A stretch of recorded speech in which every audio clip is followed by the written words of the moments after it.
일곱 번째 계명, 간음하지 말라라는 이 명령을 살펴보도록 하겠습니다. 참 이상한 것은요, 교인 중에 누군가가 주일을 안 지켰어요. 주일 성수를 하지 않았어요. 그렇다고 당장 교회가 큰 문제에 시달리는 일은 그렇게 별로 없어요. 물론 계속 그렇게 하면 개인의 신앙은 많이 어려워지겠죠. 또 누가 거짓말했다, 그게 또 교회를 당장 뭐 어떻게 힘들게 하진 않아요. 그런데 누군가가 이 일곱 번째 계명을 범했다, 그러면 그 대상이 목사하면은 말할 것도 없고요, 교회 집사 중에 누구 한 사람이라도 이 일을 하면 교회가 수군수군해지고 큰 시험에 드는 경우를 많이 봅니다. 현대 교회가 어려움에 빠지는 이유 중에 정말 많은 비중을 차지하고 있는 게 이 일곱 번째 계명과 관련해 있습니다. 사랑하는 성도 여러분, 오늘 우리는 개인으로나 가정으로나 교회로서도 하나님의 말씀 가운데 충실하게 서서 우리의 신앙뿐만 아니라 우리의 삶의 순결도 잘 지키고 가꾸어 갈 수 있기를 소망합니다. 간음에 대해서 성경은 크게 두 가지 의미의 간음을 이야기합니다. 첫 번째는 성에 관한 문제로서의 간음이고요, 두 번째는 영적인 의미에서의 간음입니다. 첫 번째로 성적인 의미에서의 간음을 잠깐 먼저 살펴보겠습니다. 성경에서 말하는 이 간음이란 무엇이냐? 결국은 그거예요. 하나님께서 허락하신 정당한 범위, 이 정당한 범위가 뭐겠어요? 결혼이죠. 결혼이라는 틀을 벗어나서 이루어지는 모든 성적인 행위들을 다 간음이다, 이렇게 성경은 규정하고 있습니다. 결혼하지 않았는데 혼 전에 하는 성관계, 또 부부관계를 넘어서서 다른 사람들과 하는 성관계, 또 근친상간, 사실은 성경에서도 엄격하게 금하고 있지만 가족 간에 이루어지는 이런 성관계, 또 수간, 여러분 상상만 해도 좀 그렇겠지만 동물과 맺는 성적인 관계, 또 동성애, 남자가 남자와 더불어 여자가 여자와 더불어 하는 모든 성적인 행위, 이 모든 것이 다 간음에 해당하는 범죄인 것입니다. 이스라엘 백성들은 430년 동안 이집트에서 노예로 생활했습니다. 하나님께서 그들을 구원하시고 모세를 통해서 홍해를 건너는 그 순간 그들이 이제는 더 이상 노예가 아니고 하나님의 백성이 됐던 것이죠. 그런데 이들에게 중요한 문제가 있었어요. 그게 뭐냐면요, 430년 동안 이집트에서 노예로 살았단 말이죠. 일제시대 때 36년만 이렇게 그 식민지 생활을 했는데도 불구하고 그 일제 문화가 얼마나 뿌리 깊게 들어와 있나요? 말에서부터 시작해서 문화에서부터. 여러분, 옛날에 그 시절 사신 분들은 이름 두 개 가지신 분들 많잖아요. 한국 이름과 일본 이름. 지금도 대충 일본어 하시는 분들 많잖아요. 그러다 보니까 36년의 그 세월 동안 우리 삶에 들어온 그 문화의 잔재를 지금도 다 걷어내지 못하고 있어요. 근데 여러분, 430년이에요. 4대가 흘러가도록 노예로서 애굽에서 살았단 말이죠. 그러니 이스라엘 백성들은 자기들도 모르는 사이에 뼛속까지 애굽의 문화와 애굽의 풍속에 젖어서 살아왔다 하는 것이죠. 그 중에서 애굽의 아주 개방적인 성적인 문화도 이스라엘 백성들 안에 들어왔던 것입니다.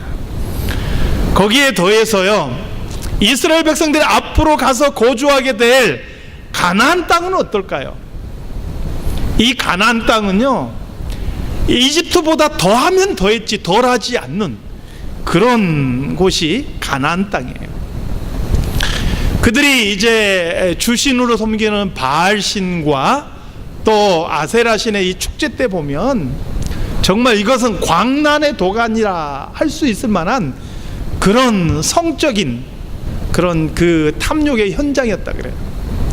또 이들 문화에서는 너무나 자연스러운 게 아내와 남편이 손을 잡고 그들의 그 신들에게 신전에 제사를 드리러 가는 거예요. 신전에 딱 도착하면 아내는 왼쪽으로, 남편은 오른쪽으로 딱 흩어져서 가는 거예요. 그럼 아내가 가는 곳에는 누가 있느냐? 미동들이 기다리고 있는 거예요. 요즘 말로 따지면 뭐라 그래야 되나? 뭐 제비족? 이 정도로 생각해야 되나요? 하여튼 그런 미동들이 기다리고 있는 거예요. 남편이 가는 쪽은 누가 기다리고 있느냐? 신전에 있는 여사제들이 기다리고 있는 거예요. 말이 좋아 여사제라고 표현하지 실제로는 신전에서 이루어진 합법적인 창녀들인 거죠.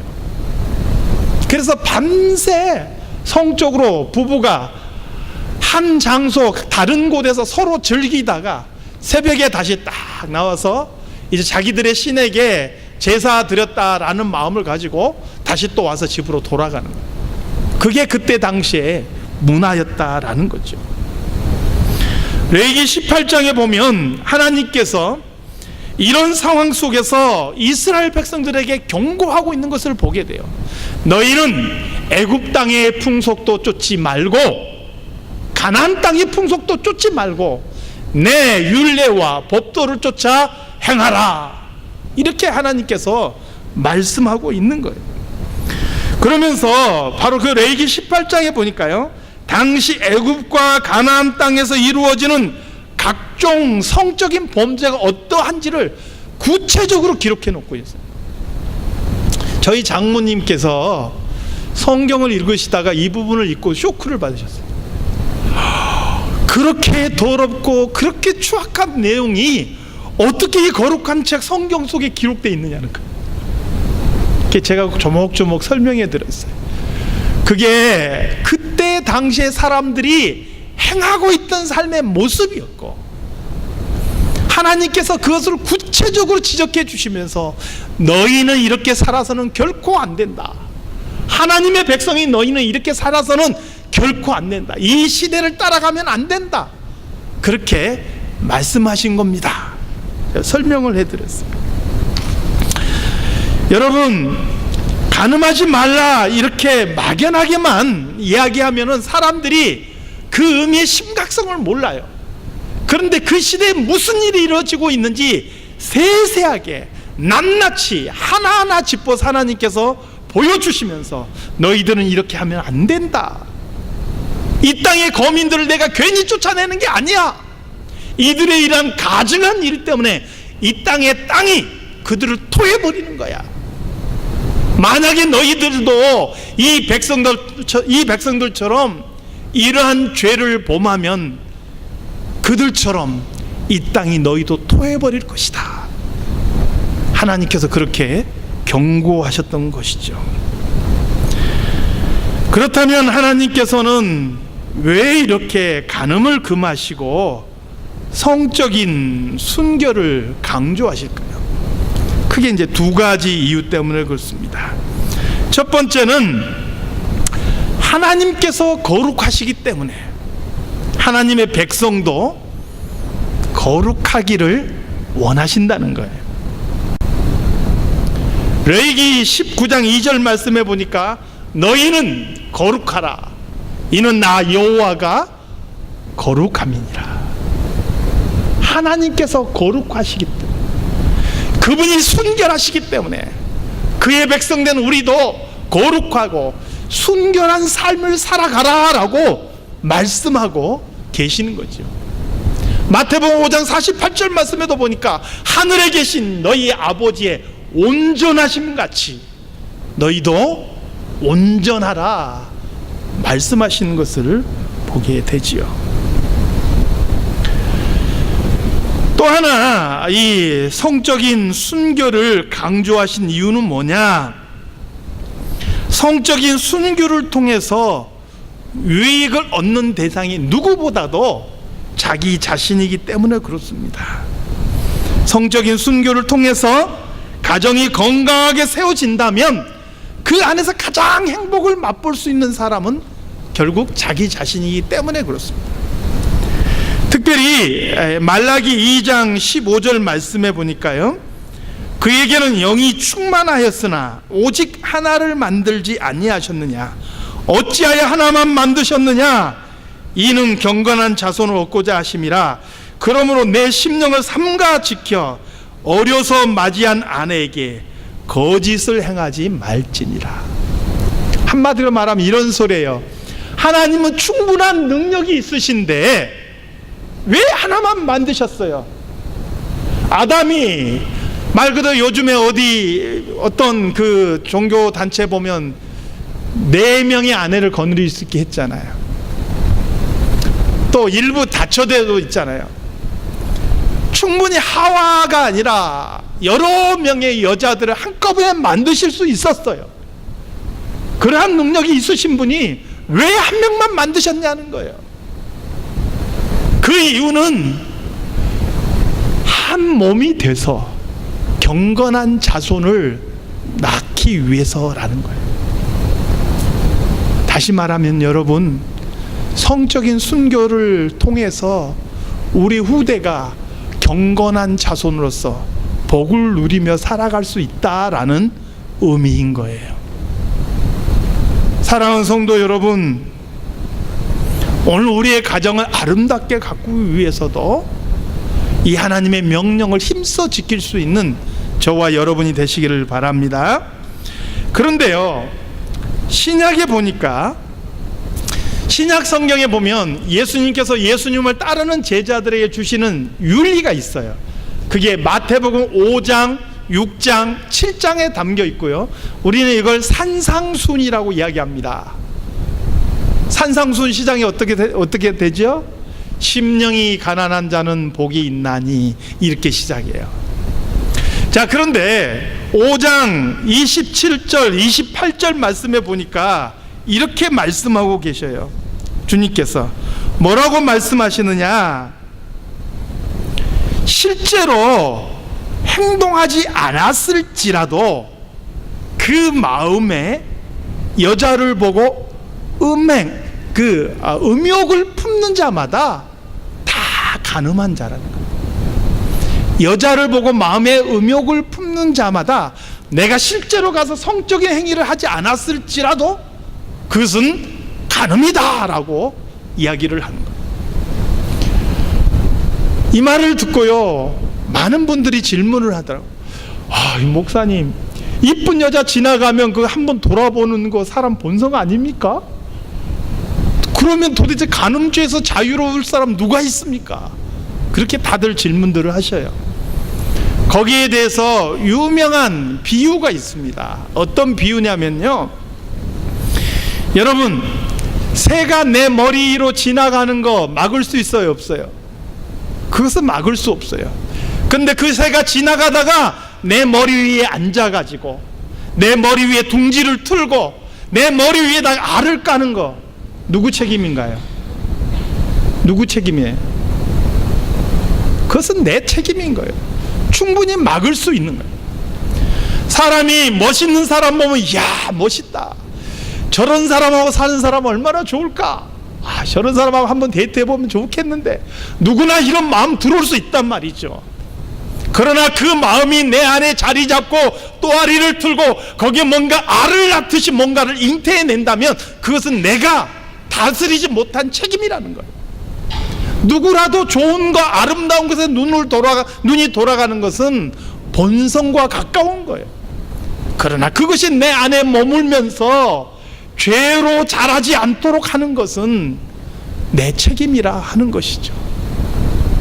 그래서 늘 반복되는 얘기 같지만 야고보서에서는 뭐라고 이야기합니까? 욕심이 어떻게 했다고요? 잉태하면 죄를 낳는다. 여자를 보고 와 예쁘다 하고 끝내야 되지, 거기서 그 여자를 내 마음에 품고 어떻게 해보겠다는 마음을 계속 품고 있으면 뭐가 돼요? 그게 죄로 자라난다라는 거예요. 사랑하는 성도 여러분, 오늘 우리 삶은 하나님의 백성으로서 이 시대를 거슬러서 정말 거룩하고 순결한 성도로서 그렇게 살아갈 수 있기를 주님의 이름으로 축원합니다. 두 번째, 간음의 영적인 의미를 살펴보도록 하겠습니다. 영적인 의미에서의 간음은 무엇입니까?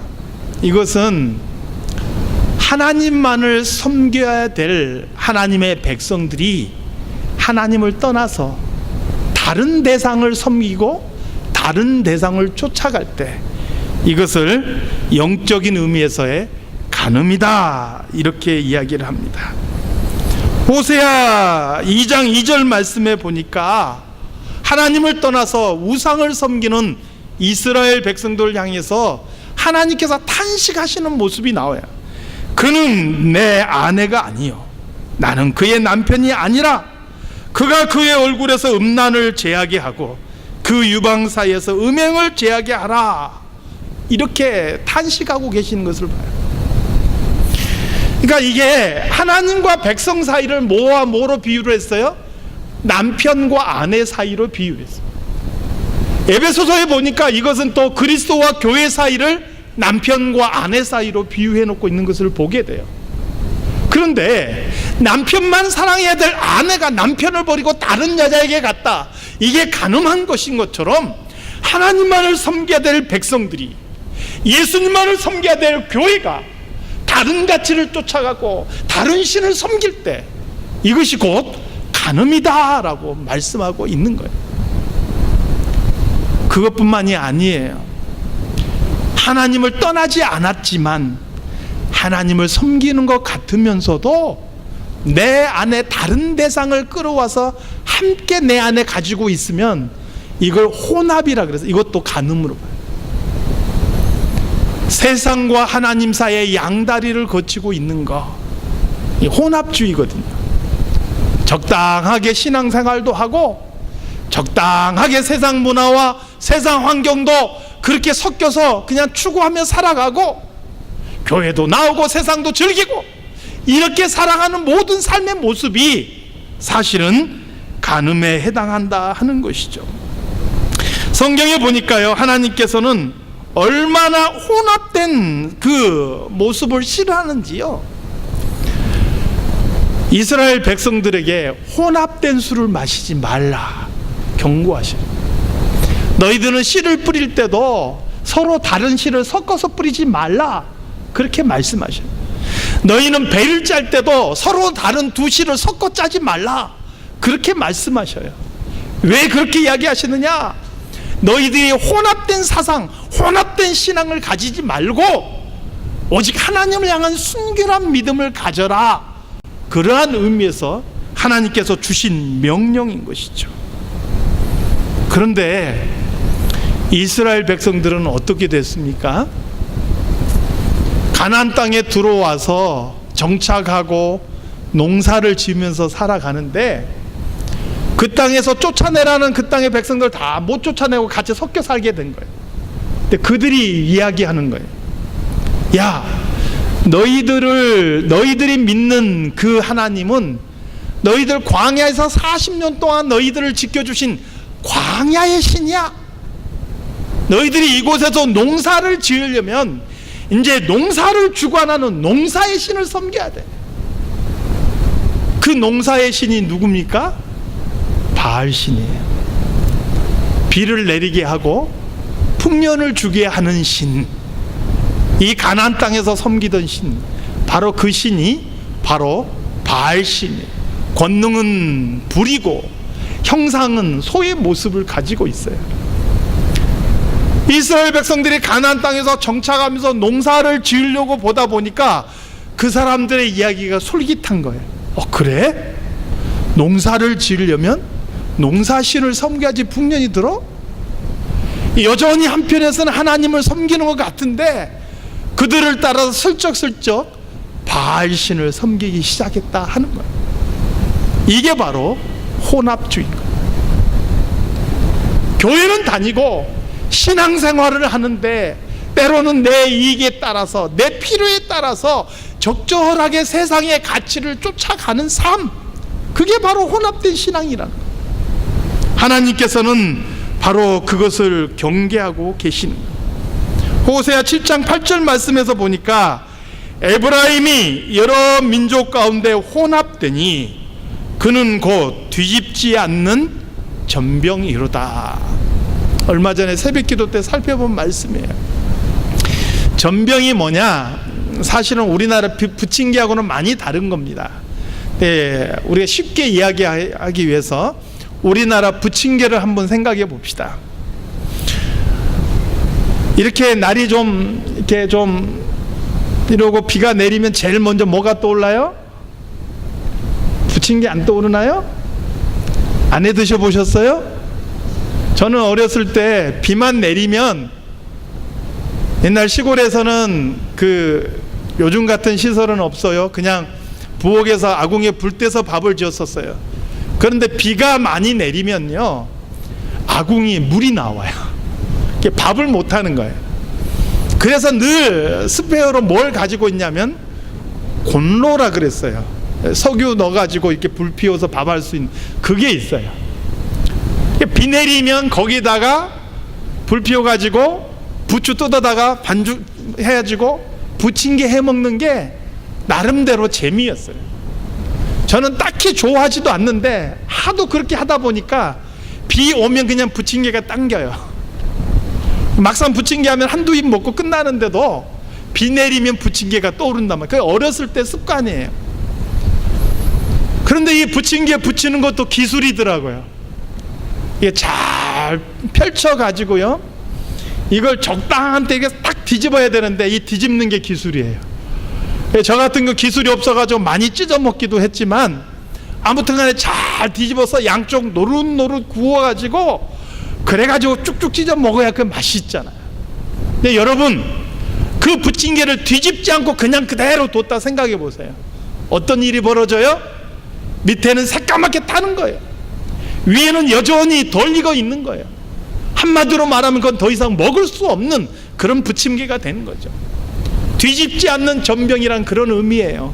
밑은 타고 위는 익지 않아서 먹을 수 없고 사용할 수 없고 쓸데없어져 버린, 그래서 버릴 수밖에 없는 그런 전병, 그런 떡이다, 이런 뜻이에요.